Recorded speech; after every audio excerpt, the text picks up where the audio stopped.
ವೀಕ್ಷಕರೇ, ಸುದ್ದಿಮನೆ ನ್ಯೂಸ್ಗೆ ಸ್ವಾಗತ. ನಾನು ರಕ್ಷಿತಾ ಚಪ್ಪರಿಕೆ. ಶ್ರೀ ಮಹಾಲಿಂಗೇಶ್ವರ ಶ್ರೀ ಮಹಾಗಣಪತಿ ದೇವಸ್ಥಾನ ಅರೆಹೊಳೆಯಲ್ಲಿ ಶ್ರೀ ಮನ್ಮಹಾರ ರಥೋತ್ಸವದ ಸುಂದರ ಕ್ಷಣ. ಅರೆಹೊಳೆ ಕ್ಷೇತ್ರ ತನ್ನದೇ ಆದ ವೈಶಿಷ್ಟ್ಯತೆ, ಕಾರಣಿಕತೆ, ಪೌರಾಣಿಕ ಹಿನ್ನೆಲೆಯಿಂದ ಅಗ್ರಮಾನ್ಯ ದೇವಸ್ಥಾನದಲ್ಲೊಂದಾಗಿದೆ. ಸೌಪರ್ಣಿಕಾ ನದಿ ತಟದ ಮೇಲೆ ವೈಭವದಿಂದ ಕಂಗೊಳಿಸುತ್ತಿರುವ ಶ್ರೀ ಮಹಾಲಿಂಗೇಶ್ವರ ಮತ್ತು ಶ್ರೀ ಮಹಾಗಣಪತಿಯ ದೇವಲ ಪರಿಸರ ನಿಸರ್ಗದ ಭೂಸ್ವರೂಪವಾಗಿದ್ದು, ಈ ತಪೋಭೂಮಿಯನ್ನು ನಂಬಿ ಬಂದ ಭಕ್ತರಿಗೆ ಪುಣ್ಯವನ್ನು ಕಟ್ಟಿಕೊಡುವ ಪರಮ ಪವಿತ್ರ ಕ್ಷೇತ್ರವಾಗಿದೆ. ನಮಸ್ಕಾರ ಸರ್, ನಾವು ಸುದ್ದಿಮನೆ ನ್ಯೂಸ್ ಚಾನೆಲ್ ಇಂದ ಬರ್ತಾ ಇರೋದು. ಈ ದೇವಸ್ಥಾನದ ಹಿನ್ನೆಲೆ ಮತ್ತು ಭಕ್ತಾಭಿಮಾನಿಗಳ ನಂಬಿಕೆ ಮತ್ತು ಹೇಗೆ ಮುಂದುವರೆದ ಬಂದಿದೆ ಅನ್ನೋದರ ಬಗ್ಗೆ ಒಂದೆರಡು ಮಾತನಾಡ್ತೀರಾ ಸರ್? ಪ್ರತಿ ವರ್ಷ ಶ್ರೀ ಮಹಾಗಣಪತಿ ಮಹಾಲಿಂಗೇಶ್ವರ ಮತ್ತು ಪಾರ್ವತಿಯಮ್ಮನವರ ಸನ್ನಿಧಾನವಾದ ಅರೆಹೊಳೆಯಲ್ಲಿ ಈ ಮಗ ಹುಣ್ಣಿಮೆ ಫೆಬ್ರವರಿ ತಿಂಗಳಲ್ಲಿ ಸಾಮಾನ್ಯವಾಗಿ ಈ ಮನ್ಮಹಾ ರಥೋತ್ಸವ ಪ್ರತಿ ವರ್ಷ ನಡೀತಾ ಇದೆ. ಇದು ಒಂದು ರೀತಿಯಲ್ಲಿ ಒಂದು ಕಾರಣಿಕ ಸ್ಥಳ ಅಂತ ಹೇಳಿ ತಪ್ಪಾಗ್ತದೆ. ಯಾಕಂದರೆ ಇಲ್ಲಿ ಯಾವುದೇ ಒಂದು ನಾವು ಕಾರ್ಯಕ್ರಮವನ್ನು ಹಾಕ್ಕೊಂಡ್ರೆ ಭಕ್ತಾದಿಗಳು ಅತಿ ಸಂತಸದಿಂದ ಇಲ್ಲಿ ಬೇಕಾಗುವ ಆರ್ಥಿಕ ಸವಲತ್ತುಗಳನ್ನು ನಾವು ಯಾರ ಹತ್ರ ಕೇಳಿ ಒದಗಿಸಿಕೊಡ್ತಾರೆ. ಯಾಕಂತ ಹೇಳಿದರೆ ಅಂದಾಜು ಸುಮಾರು 1 ಕೋಟಿಗಿಂತಲೂ ಹೆಚ್ಚು ವೆಚ್ಚದಲ್ಲಿ ಈ ದೇವಸ್ಥಾನ ನಿರ್ಮಾಣವಾಗಿದೆ. ಅದರಲ್ಲಿ ದಿವಂಗತ ಆರಣ್ಯ ಶೆಟ್ಟಿಯವರ ಮುರುಡೇಶ್ವರ ಅವರ ದೇಣಿಗೆ ಅತೀವವಾದದ್ದು ಮತ್ತು ಹೆಚ್ಚಿನ ಪ್ರಮಾಣದಲ್ಲಿ ಅವರೇ ಒಂದು ಈ ಕೆಲಸ ಮುಂದುವರಿಸಲಿಕ್ಕೆ ಭಕ್ತಾದಿಗಳಿಗೆ ಶಕ್ತಿಯಾಗಿ ಇದ್ದು. ಇಲ್ಲಿ ಪಾರ್ವತಿಯಮ್ಮನ ದೇವಸ್ಥಾನವನ್ನು ಸಹ ಅವರ ಹೆಂಡತಿ ಸಾದಮ್ಮ ಶೆಟ್ಟಿಯವರೇ ಅದನ್ನು ಸಂಪೂರ್ಣ ವೆಚ್ಚದಲ್ಲಿ ಅವರು ನಿರ್ಮಿಸಿಕೊಟ್ಟಿದ್ದಾರೆ. ಅದೇ ರೀತಿ ಈ ದೇವಸ್ಥಾನವು ಒಂದು ಪುನರ್ ಪ್ರತಿಷ್ಠೆ 2007ರಲ್ಲಿ ನಡೆಯಿತು. ಭಾಳ ಒಂದು ವಿಜೃಂಭಣೆಯಿಂದ ತಾಮ್ರದ ಹೊದಿಕೆ, ಪುನರ್ ಪ್ರತಿಷ್ಠೆ ಎಲ್ಲ ಕಾರ್ಯಕ್ರಮಗಳಿಗೆ ನಾವು ಎಣಿಸಿದ್ದಕ್ಕಿಂತ ಹೆಚ್ಚಿನ ಒಂದು ದೇಣಿಗೆ ಒಟ್ಟಾಗಿ ಈ ಒಂದು ಅತ್ಯುತ್ತಮ ರೀತಿಯಲ್ಲಿ ಈ ದೇವಸ್ಥಾನದ ನಿರ್ಮಾಣವಾಗಿ ಒಂದು ರೀತಿ ಶೋಭಾಯಮಾನವಾಗಿ ಬಂದ ಭಕ್ತರಿಗೆ ಅತಿ ಸಂತೋಷವನ್ನುಂಟು ಮಾಡುವ ರೀತಿಯಲ್ಲಿ ಈ ದೇವಸ್ಥಾನ ಇವತ್ತು ಕಂಗೊಳಿಸ್ತಾ ಇದೆ. ಇದು ನಮ್ಮ ಮಹಾಲಿಂಗೇಶ್ವರ ಮಹಾಗಣಪತಿ ಹಾಗೂ ಪಾರ್ವತಿಯಮ್ಮನವರ ಅನುಗ್ರಹ ಅಂತ ನಾವು ಈ ಸಂದರ್ಭದಲ್ಲಿ ಹೇಳಲಿಕ್ಕೆ ಬಯಸ್ತಾ ಇದ್ದೇನೆ. ಅದೇ ರೀತಿ ಈ ಪ್ರತಿ ವರ್ಷ ಬೇರೆ ಬೇರೆ ಕಾರ್ಯಕ್ರಮ ನಡೀತದೆ. ಕಳೆದ ವರ್ಷ ಅನ್ನ ಸಂತರ್ಪಣೆ ಪ್ರಾರಂಭ ಮಾಡಿತ್ತು. ಮೊದಲು ಪ್ರಸಾದ ರೀತಿಯಲ್ಲಿ ನಡೀತಿದ್ದು. ಈ ಸರಿ ಮಹಾ ಅನ್ನ ಸಂತರ್ಪಣೆಯನ್ನು ಪ್ರತಿ ವರ್ಷ ಮಾಡುವ ಒಂದು ಅಂದಾಜಿನಲ್ಲಿ ಕಳೆದ ವರ್ಷ ಪ್ರಾರಂಭ ಮಾಡಿದ್ದೇವೆ. ಅದೇ ರೀತಿ ಈ ವರ್ಷವೂ ಸಹ ಅದು ಕುದುರ್ಕೋಡು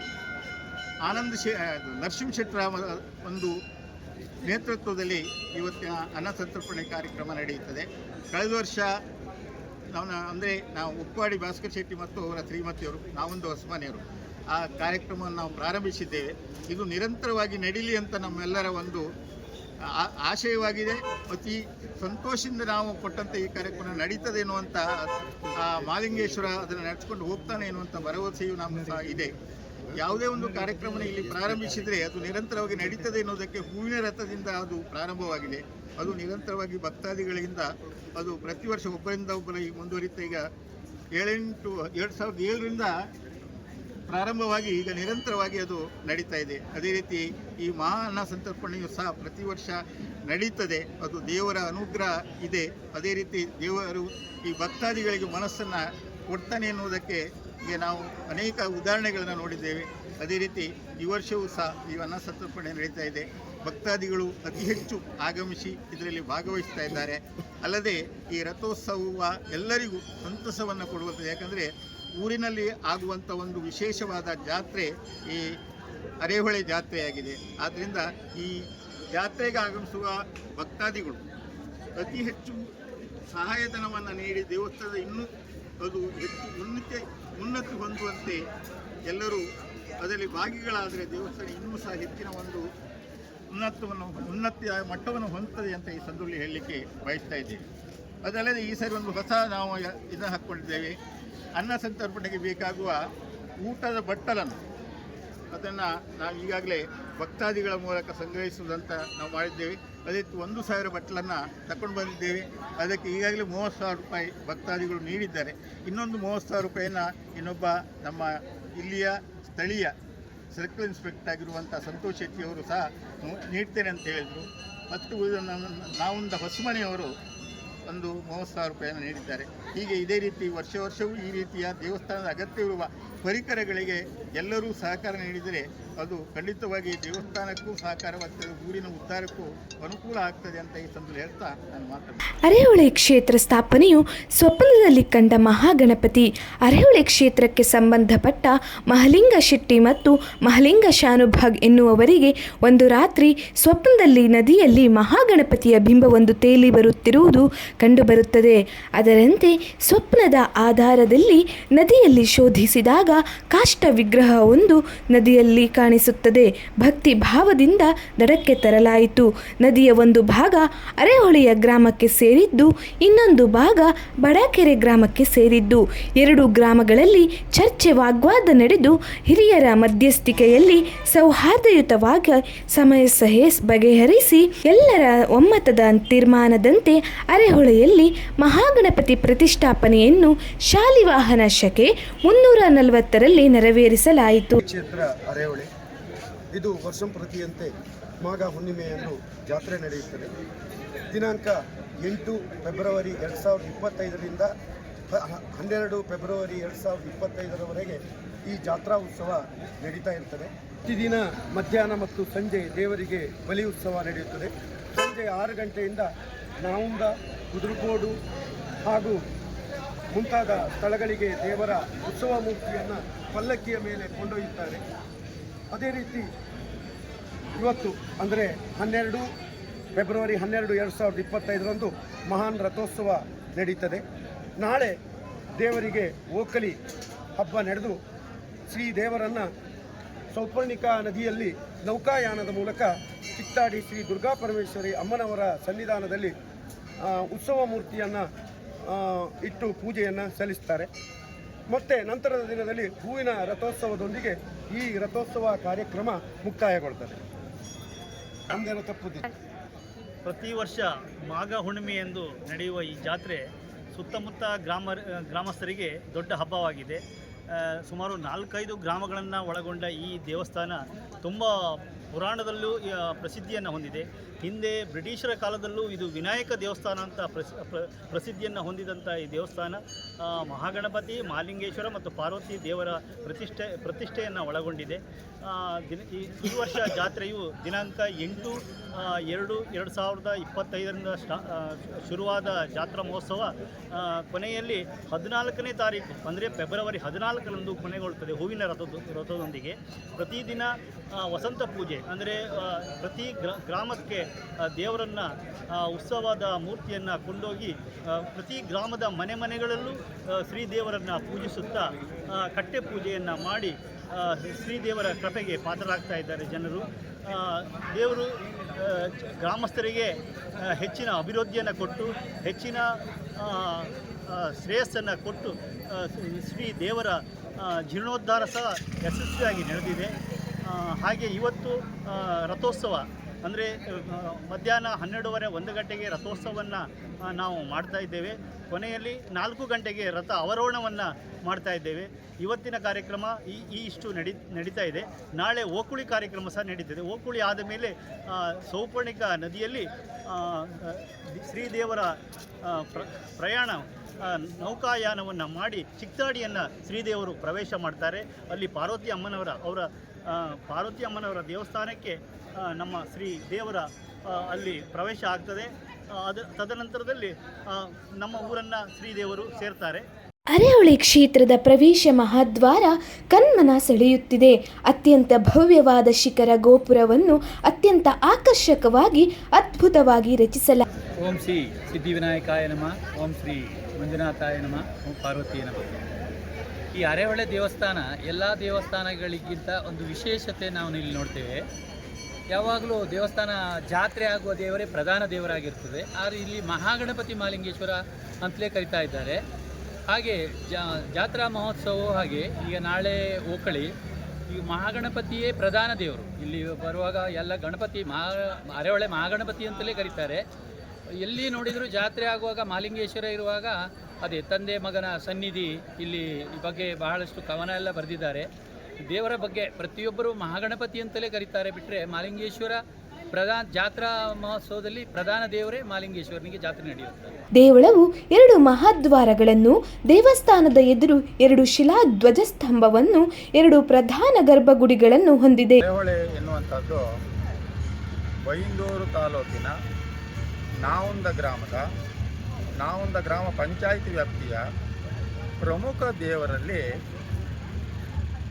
ಮಹಾಗಣಪತಿ ಮಹಾಲಿಂಗೇಶ್ವರ ದೇವರು ಅಂತಕ್ಕಂಥದ್ದು ಪ್ರಮುಖವಾದಂಥ ಒಂದು ದೇವರು.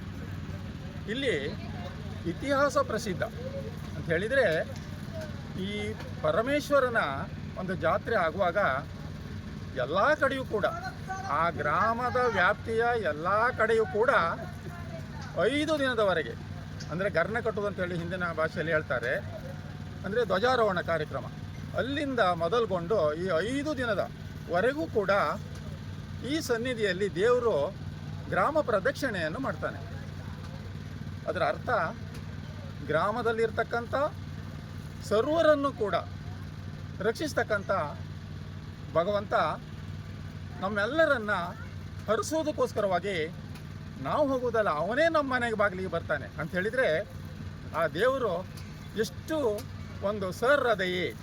ಯಾಕೆಂತ ಹೇಳಿದರೆ, ನಮ್ಮೂರಿನಲ್ಲಿ ಈ ಜಾತ್ರೆ ನಡೆಯುವಂಥ ಸಂದರ್ಭದಲ್ಲಿ ಜಾತ್ರೆ ಹೋಗುವ ಜನರೇ ಭಾಳ ವಿರಳ ಆಗ್ತಾ ಬಂದಿದ್ದಾರೆ. ಆದರೆ ಈ ಸನ್ನಿಧಿಯಲ್ಲಿ, ಈ ಅರೆಹೊಳೆಯಲ್ಲಿ ಮಹಾಗಣಪತಿ ಮಹಾಲಿಂಗೇಶ್ವರನ ಆಶೀರ್ವಾದದಿಂದ ಸರ್ವರು ಬದುಕಿ ಬಾಳಿ ಅವನ ಕೃಪೆಗೆ ಪಾತ್ರರಾಗಿರುವಂಥ ಸಂದರ್ಭದಲ್ಲಿ ಶ್ರೀ ದೇವರಿಗೆ ಪ್ರಮುಖವಾದಂಥ ಒಂದು ಸೇವೆ ಅಂತ ಹೇಳಿದರೆ ಮೂಡು ಗಣಪತಿ ಎನ್ನುವಂಥದ್ದು. ಅಂದರೆ ಕೆಲವರು 101 ಕಾಯಿ ಇರ್ತದೆ, ಅದಕ್ಕಿಂತ ಹೆಚ್ಚು ಮಾಡ್ತಾರೆ. ಅದು ಶ್ರೇಷ್ಠವಾದಂಥದ್ದು ಕಡುಬು ಸೇವೆ ಮಹಾಗಣಪತಿಗೆ. ಮತ್ತು ಈ ಮೂಡು ಗಣಪತಿ ಸೇವೆ ಅಂತಕ್ಕಂಥದ್ದು ಅತಿ ಪ್ರಮುಖವಾದಂಥದ್ದು. ಈ ದೇವಸ್ಥಾನದಲ್ಲಿ ಎಲ್ಲ ಪೂಜೆಗಿಂತಲೂ ಮೊದಲು, ಅಥವಾ ಯಾವುದೇ ಒಂದು ಸೇವೆ ಮಾಡೋದಕ್ಕಿಂತ ಮೊದಲು ನಮ್ಮ ಗಣಪತಿಯನ್ನೇ ಆರಾಧಿಸ್ತಕ್ಕಂಥದ್ದು. ಅದಕ್ಕೋಸ್ಕರವಾಗಿ ಮಹಾಲಿಂಗೇಶ್ವರ ಮಹಾಗಣಪತಿ ಹೇಳುವುದಕ್ಕಿಂತ ಮಹಾಗಣಪತಿ ಮಹಾಲಿಂಗೇಶ್ವರ ಎನ್ನುವಂಥ ಹೆಸರನ್ನು ಹೇಳ್ತಕ್ಕಂಥದ್ದೇ ಹೆಚ್ಚಿಗೆ. ಅಲ್ಲದೆ ಇಲ್ಲಿ ನಾವು ಎಣಿಸಿದರೆ ನೋಡಿ, ದಕ್ಷಿಣ ದಿಕ್ಕಿನಲ್ಲಿ ಪಶ್ಚಿಮಾಭಿಮುಖವಾಗಿ ಸೌಪರ್ಣಿಕ ನದಿ ಹರಿತಾ ಇದೆ. ಭಕ್ತರೆಲ್ಲರೂ ಆ ಸೌಪರ್ಣಿಕೆಯ ಒಂದು ತೀರ್ಥವನ್ನು ಪ್ರೋಕ್ಷಣೆ ಮಾಡುವುದರ ಮೂಲಕವಾಗಿ ದೇವಸ್ಥಾನದಲ್ಲಿ ಅತಿ ಭಕ್ತಿಯಿಂದ ಸೇವೆಯನ್ನು ಮಾಡಿಕೊಂಡು ಹೋಗ್ತಾರೆ. ನಾವು ಕೂಡ ಈ ಜಾತ್ರೆಗೆ ಬಂದಿದ್ದೇವೆ. ಮತ್ತು ಮತ್ತೊಂದು ವಿಶೇಷತೆ ಏನಂತ ಹೇಳಿದರೆ, ನಮ್ಮಲ್ಲಿ ಈಗಿನ ಕಾಲದಲ್ಲಿ ವಧುವರರು ಅವರವರೇ ನಿಶ್ಚಯ ಮಾಡ್ಕೊಂಡಿರ್ತಾರೆ. ಆದರೆ ಹಿಂದಿನ ಕಾಲದಲ್ಲಿ ಹಾಗಲ್ಲ. ನಮ್ಮ ಮಹಾಗಣಪತಿ ಮಹಾಲಿಂಗೇಶ್ವರ ಆಶೀರ್ವಾದ ಕೊಟ್ಟರೆ ಅಂತ ಹೇಳಿದರೆ ಮಂಗಳಾರತಿ ಮೂಲಕ ಪ್ರಸಾದ ನೋಡೋದು ಅಂಥೇಳಿ, ಅವ ಪ್ರಸಾದ ಕೊಟ್ಟರೆ ಮಾತ್ರ ಮದುವೆ, ಇಲ್ಲದಿದ್ದರೆ ಆ ಮದುವೆ ಮುರಿದು ಹೋಗ್ತದೆ ಅಂಥೇಳಿ.